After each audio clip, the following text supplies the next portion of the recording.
รัฐมนตรีกระทรวงการเงินเข้าพบของเจ้าแขวงพงศลี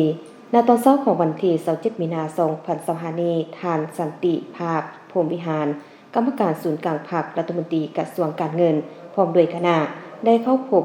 กับทานบีโซนเหล่าเมากรรมการประจำพรรคแขวงของเจ้าแขวงผู้สีนำคงเขตเศรษฐกิจแขวงพงศลีพร้อมคณะ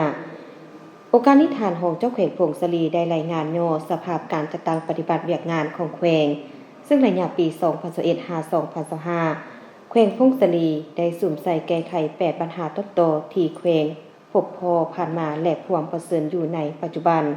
โดยได้กำหนด16หน้าเวียกต้นตอสุ่มใส่จัดตั้งปฏิบัติ6เป้าหมายต้นตอ11เวียกจุดสุ่ม9แผนงานและ6ทางออกของแขวงการจัดตั้งปฏิบัติมติกองประชุมใหญ่ครั้งที่11ขององค์คณะพรรคแขวงแผนพัฒนาเศรษฐกิจสังคม5ปีครั้งที่9แต่ปี 2021-2025 และแผนพัฒนาเศรษฐกิจสังคมประจำปี 2024 โดยระยะ1ปีผ่านมาเศรษฐกิจขยายตัว6ส่วนห้อยลื่นแผนการปี 12.81 ส่วนห้อยรวมยอดผลิตภัณฑ์ภายใน GDP บรรลุได้ 6,000 กว่าตือกีบลื่นแผนการปี 32.28 ส่วนห้อยเฉลี่ยใส่หัวคน1บรรลุ 1,530 ดอลลาร์สหรัฐหรือเท่ากับ 33.46 ล้านกีบคะแนนกสิกรรมขยายตัวเพิ่มขึ้น 9.35 ส่วนห้อยคะแนนอุตสาหกรรมขยายตัว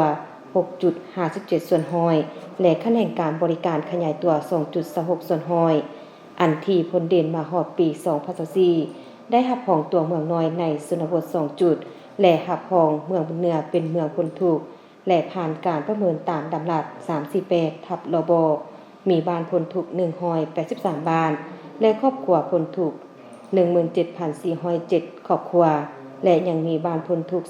324บ้านรวม 63.90 ส่วนห้อยของจำนวนบ้านในทั่วแขวงมีเส้นทางเข้าถึงบ้านกวม100ส่วนห้อยบ้านที่ได้สวมใส่ระบบตาข่ายไฟฟ้ามี362บ้านกวม 71.97 ส่วนห้อยบ้านที่ได้สวมใส่น้ำประปา52บ้านเท่ากับ 10.34 ส่วนห้อยบ้านได้สวมใส่โทรศัพท์โดยระบบต่างๆมี482บ้านกวม96ส่วนห้อยบ้านสวมใส่สัญญาณอินเทอร์เน็ตมี314บ้านกวม62ส่วนห้อยของจำนวนบ้านในทั่วแขวงสุ่มใส่ก่อสร้างและยกย้ายเทศบาลแขวงจากเมืองพงศลีมาตั้งอยู่เมืองบุญเหนือมีความคืบหน้า82ส่วนห้อยการพัฒนาวัฒนธรรมสังคมได้เอาใจใส่ปรับปรุงยกระดับโครงสร้างด้านวัฒนธรรมสังคมพร้อมกันนั้นก็ได้พัฒนาแบบยืนยง SDGs อย่างต่อเนื่องจากนั้นทานสันติภาพพรหมวิหารกรรมการศูนย์กลางพรรครัฐมนตรีกระทรวงการเงินได้แจ้งจุดประสงค์ในการลงมาเคลื่อนไหวเฮ็ดเวียกในครั้งนี้ให้ทานหองเจ้าแขวงพงศลีรับทราบซึ่งการมาแขวงพงศลีครั้งนี้แม่นเพื่อพบปะอบรมคณะนำและพนักงานที่เฮ็ดเวียกงานการเงินและสุดยูการจัดตั้งปฏิบัติเวียกงานการเงินของแขวงพงศลีมาสุกยูและการจัดตั้งปฏิบัติแผนงบประมาณของรัฐจะได้ไตรมาสที่1สุดต่ออัน2มาก็แม่นอัน2มามันแม่นกับสุกยูในการกล้าเกี่ยมในการสร้างแผนงบประมาณปี